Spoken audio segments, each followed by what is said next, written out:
Hey, record nerds and music enthusiasts and of all kinds and persuasions. You're in the right place here on this channel. Welcome back. I am going to try and spotlight a range of esoteric, interesting records, and if there's something that you fancy, but stop the video, have a listen on YouTube or whatnot. And, you know, you know, talk to me. That's the whole. The comments are they're the reward for this. I mean, like if anything. Um, yeah, I haven't made a video for a couple of weeks now because I'm too busy with my new work.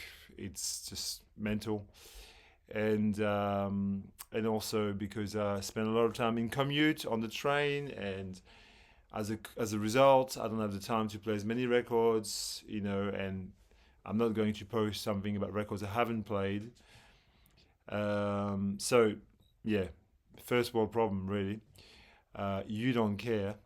On the train, I listen to a lot of music on the go and podcasts, and I read a lot, and come up with some ideas for videos. And I was thinking of doing a video on record collecting as a whole, and the absurdity of amassing records you don't have the time to play. And we all culprits of this kind of. I mean, I think it's a really good thing to take breaks from buying records. It's laughable to think that you have to make yourself take a break, but I think I'd like to talk about it in a more sort of like focused way. I don't know. I don't know. It may not happen.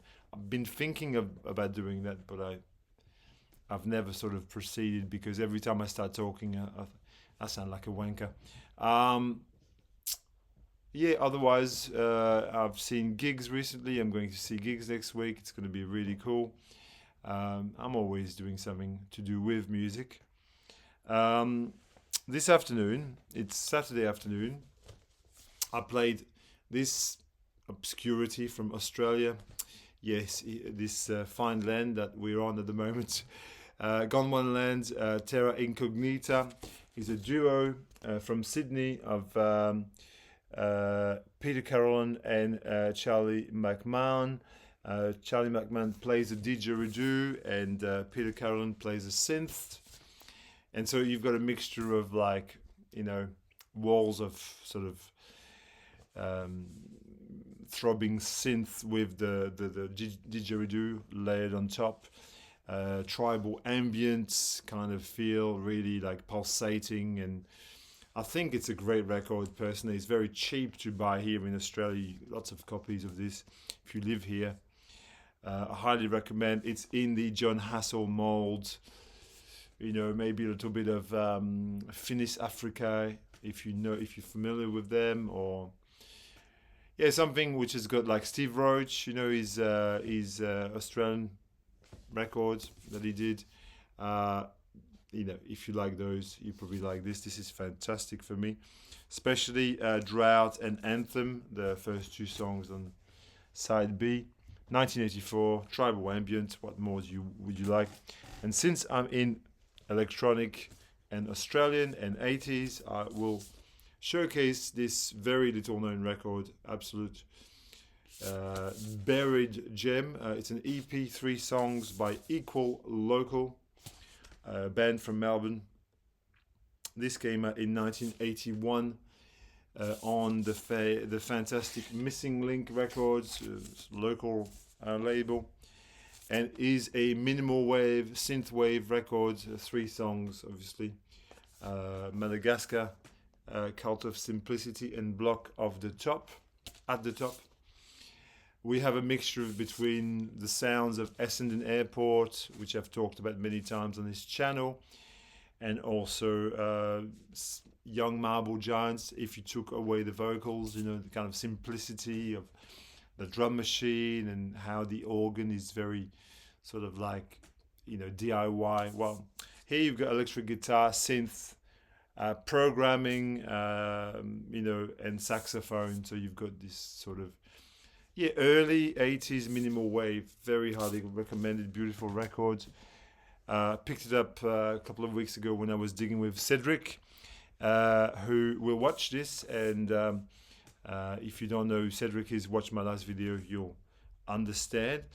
Staying with Ambient Revisited, this absolutely phenomenal, very atypical international anthem release. It's Jeremiah Chu and Marta Sophia Hoyna, and it's called Recordings from Airland Islands, which are islands in Iceland. So you've got a very sort of like brooding, melancholic, very sort of, muted kind of atmosphere. I find this to be very sort of meditative and dreamlike. The both of them live in L.A. and Jeremiah Chu plays piano, organ, synth, and the like, and Marta Sophia Hoyna plays the viola and other little. So you've got viola and keys all around. It's for international anthem. It's very different because they normally release jazz things, like Chicago-based jazz. Although they've done ambient with, Carlos Nino and the like. Staying with some more electronic-ish, ambient-ish. This was a blind buy a little while ago. Cathedral by John Kerr. John Kerr was, because he died in 2020, an ambient electronic artist from Swindon in the UK. And this is his first album, Cathedral. Very reminiscent of Klaus Schulze, Tangerine Dream, sort of pulsating and again dreamlike, beautiful ambient waves of sound as well. And while he plays a synth and electronic instruments, the original cover sleeve looked like this, and this is a first sort of Dutch repress of it from the early 80s. This is from 1983, I think, or thereabouts. Again, a blind buy. I thought, it looked interesting, and I've really enjoyed it, so I've been playing it a bit. Shout out to my friend Chris Cole, John Coltrane 68, who will watch, I'm sure. Sent me this years and years ago, probably more than 10 years ago, sent me this in a package. And this is, I believe, to be his favorite Keith Jarrett on ECM. He's always, raving about it. So he said, I'll send you a copy. So, as I said, about 10 years back, he sent me this. Spirits from 1985. Which is really like a very experimental. When you've got a catalogue of the depth of Keith Jarrett, you can afford making any sorts of records. I mean, there's everything and anything. There's records where he just plays piano, records where he sings, records where he plays like full-on bebop jazz, and there's records where he does flute, very sort of experimental little vignettes. People raving about the new Andre 3000. I'm sorry, but people, I hate to be the bearer of bad news, but it's overrated. Andre 3000 makes a record with flute on it. Everybody loses their shit because it's Andre 3000. Do you know how many good flute records come out every day of the year? I mean, come on. Anyway, this here, if you want something close to the truth, listen to this. Spirits, it's a beautiful. Keith Jarrett plays the flute and soprano sax and tenor and all sorts of really bizarre little instruments. It's very experimental. It's cool. I love it. I'll show you some. Maybe I'll show you some post rock, or maybe since I'm on the Chris Cole topic, I want to show you a few records that Chris Cole would enjoy. We'll call this segment "Records that Chris Cole would enjoy." Chris, if you're watching, I reckon Chris Cole would love this record. This is the Folsgo Band. It's a German jazz band from in the early 80s. And they're called Folsgo Band because you have Joachim Fuchs Charrier on drums, and you've got Werner Goss on electric and acoustic guitar, amongst other people. Now, this record is a sort of fusion, funky fusion. It's just a little obscurity that, it just looked and sounded interesting when I bought it, and I thought, let's just take a punt on this. And I've really enjoyed it. I encourage you to listen to Cyclist 1, the side 2 track 1, and you get a bit of a vibe. It's a bit like a sort of like funkier version of, say, Weather Report, or like a little bit sort of less technical, less boffin like. Here is a record I'm sure Chris Gore has, which I've been playing a bit recently. Bernie Sinensky, Free Spirit on the PM label, which is the label run by Gene Perla, who is a great drummer, and it's a Canadian. I think Bernie Sinensky is a Canadian keyboards player. I think, and it's got Don Elias on percussion, Terry Clark on drums, and someone called David Pilch on bass. Again, a funky fusion record from Canada, 1981. Super nice, super funky. And here's another Chris Gore would like record. Just a little segment today. Like the segment, here is a great little Flamenco Fusion-ish record. Superb playing on this by Totti Soler, Spanish guitar player. This is just really, really tasty and really kind of... it's a mix. It's from 1985 as well. It's a mix between flamenco, jazz, and fusion, but really sort of, none of those styles are especially in your face on this record. Totti Soler, yeah, recorded in Barcelona in 84, 85 is the insert for this. And Totti Soler plays guitar, obviously, and he's accompanied with other guitar players and at times also drums and double bass. And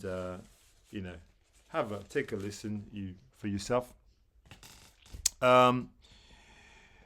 I'll continue with maybe some more jazzy things, or who knows where I'm going. Henri Texier, my YouTube avatar, and one of my favorite bass players and French musicians all around.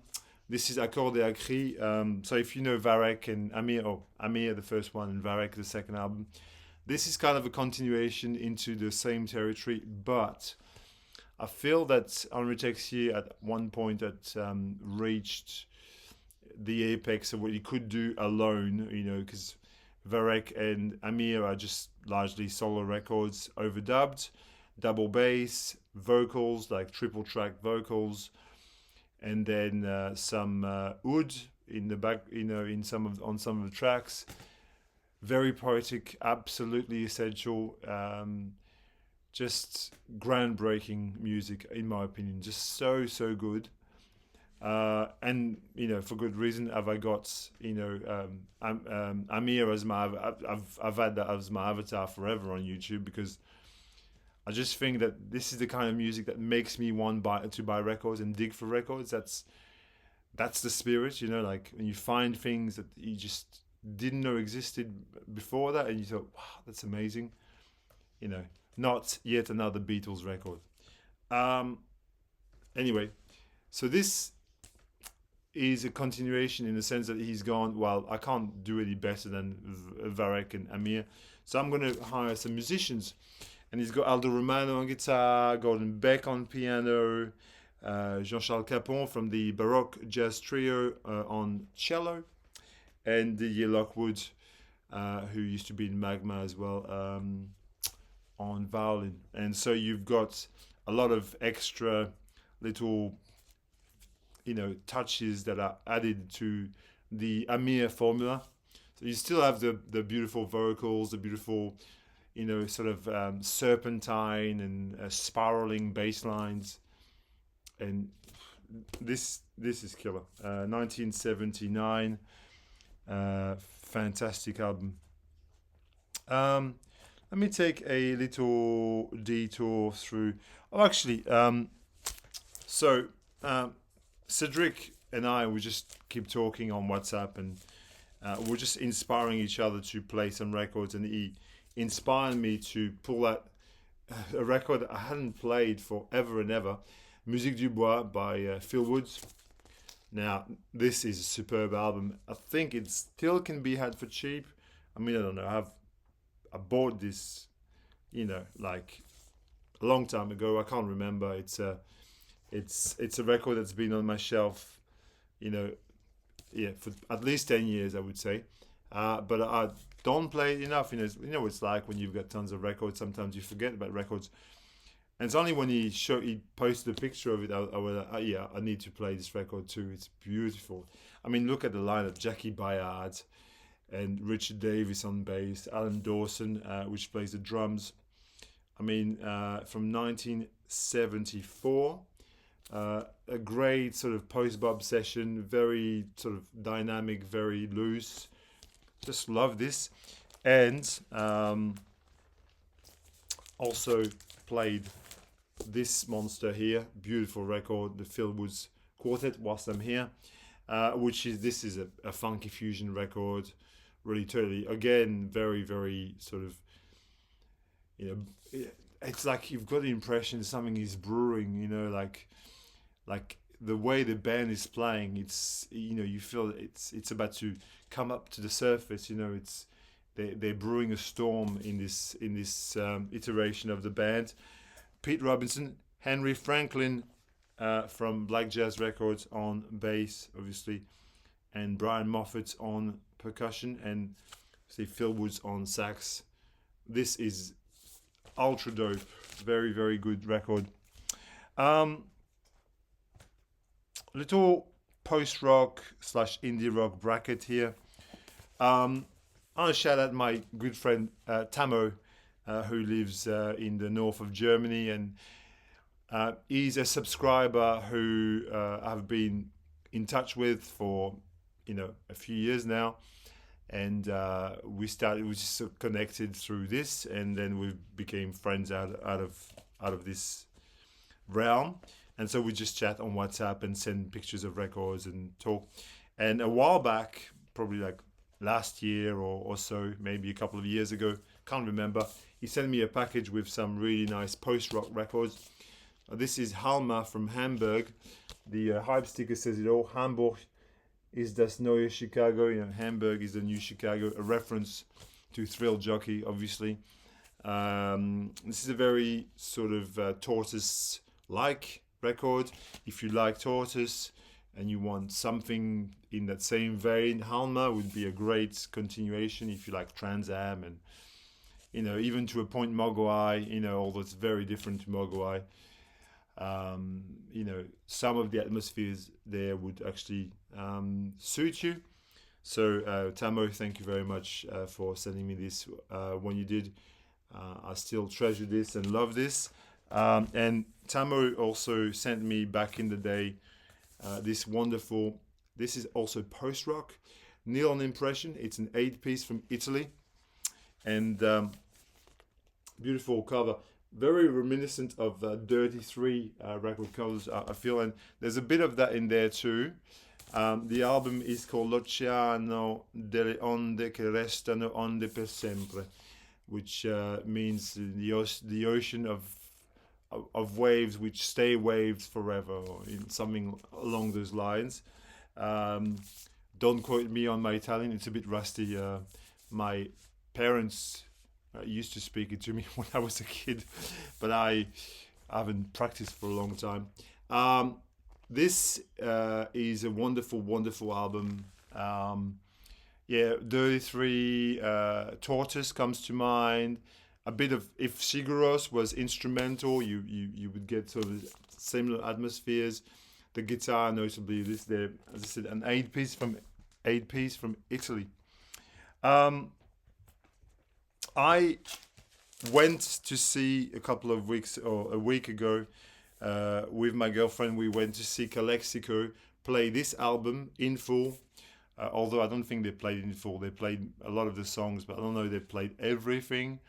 They went into a Latin medley at the end, and but they played, the main tracks of it: Sunken Waltz, Quattro, Stacco, Blackheart, Pepita, not even Stevie Nicks, which morphed into Love Will Tear Us Apart, Closer Behind. What a fantastic version of it. So they played a lot of those really great tracks.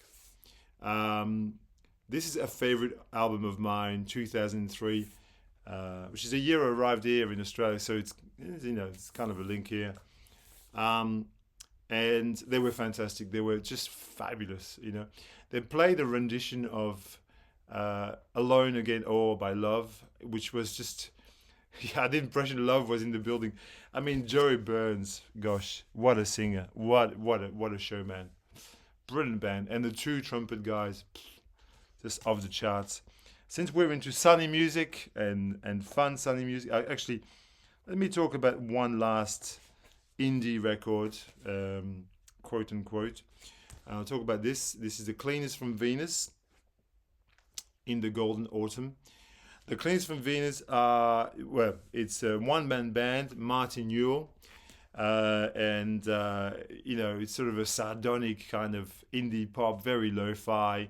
It's just him on guitar, and his lyrics seem to be very either piss-taking or depressed or sardonic, or there's a kind of it reminds me of the House of Love or the Wedding Present, but if they were a bit more nuts. Anyway, why The Cleaners from Venus? This is an album from 1983. Band from Essex, The Cleaners from Venus, because on the train I have been reading, or I've finished now, this book, Lost in Music, Giles Smith, which is his sort of love affair with music. He's a music journalist and was the second member of The Cleaners from Venus from 1985 onwards. Didn't really work out, but he tells his story about his love affair with music and how he came to meet Martin Newell, how much of a nutter he was. This is this promised to be a bit like a High Fidelity of sorts, but it didn't engage me as much as I would have wanted. But it made me play The Cleaners from Venus, which is okay because it was on my shelf and doing nothing. I know my friend Mike, Boston and Reggie, is a big fan of The Cleaners from Venus. If you watch Mike, a bunch of soul dub-ish records that I want to talk to you about. Here in Melbourne, at the moment, temperature is through the roof. We've got days of 38 degrees. It's very hot. And when it's very hot, you play dub. Why not? So I pulled out this fantastic, Augustus Pablo, Rockers meet King Dubby in a Firehouse. Absolutely killer record. What to say? These are key figures of dub. If you want to get into dub, you've never heard King Tubby is a name. Augustus Pablo, pick up this record, pick up East of River Nile. The Upsetters, Super Ape. These are kind of classics of the genre. This really, really hit the spot the other day when I played it. Very, very beautiful record. I was doing a session with my friend Amos at his house like last Saturday, and I brought this record along for him to hear. This is, it is an absolute masterpiece. I've talked about Alain Peters on my channel many times before. I discovered Alain Peters circa 2013, 14. I read a book on African music, and there was a whole article on this guy, on Alain Peters, saying he was a treasure of the Indian Ocean, undiscovered. And it intrigued me so much that I ordered a compilation album on CD from Reunion Island. So this is an artist from Reunion Island. For you to place this in your head, if you're not into geography at all, it's right next to Madagascar, and it's French. It belongs, well, it's a French region basically. It was colonized by France, but still is France to this day.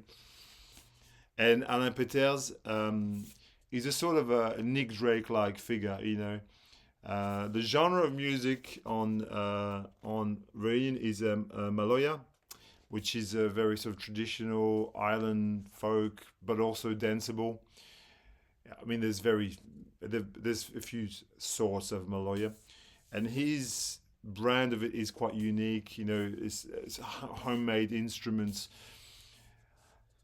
Like, this guy is so, he died too young. He made like 2 albums. He disappeared. It's a real shame that nobody really knows about him. But in 2015, Sofa Records brought out this compilation, which is still widely available. I was looking last week with my friend because said you can buy this today, and rightly so. There's lots of copies available. So I highly recommend this. Alain Peters, I've talked about it many times.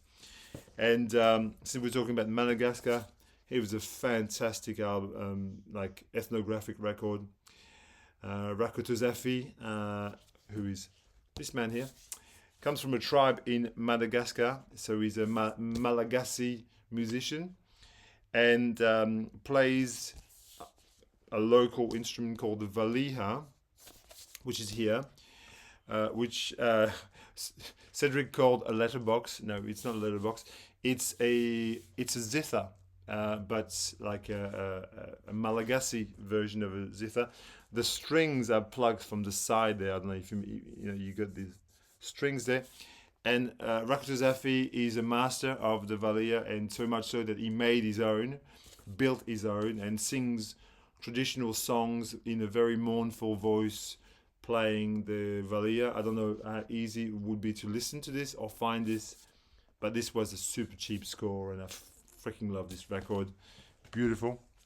And since I'm on African music, the duo Aro Negro, who are from Angola but relocated to Portugal later in life, they're a duo, obviously, and this record is very jaunty, very bouncy, very sort of, it's got a Brazilian kind of feel. I think it's this second record. Opens with Kari, which is a hymn, obviously, but it's arranged in a way which is really gives it this kind of almost Brazilian flavor, I would say, but they're from Angola. And the bonus with this is this record is actually signed by the band With a Big Kiss and very friendly duo Aro Negro. How cool. Somebody jammed this record at Dutch Vinyl, which is a local store, and I was really too happy to pick it up. Another addition to my Portuguese/Angolan collection. And what else was I going to talk about? Maybe that's all for today. I think 29 minutes is a good amount of time to be rambling about records. If you have enjoyed this video, talk to me, open discussion, and leave me some comments if you bought some of these records, or if you listen to them, or if you've got them, who knows. Love you all, people. Stay cool and don't be a stranger.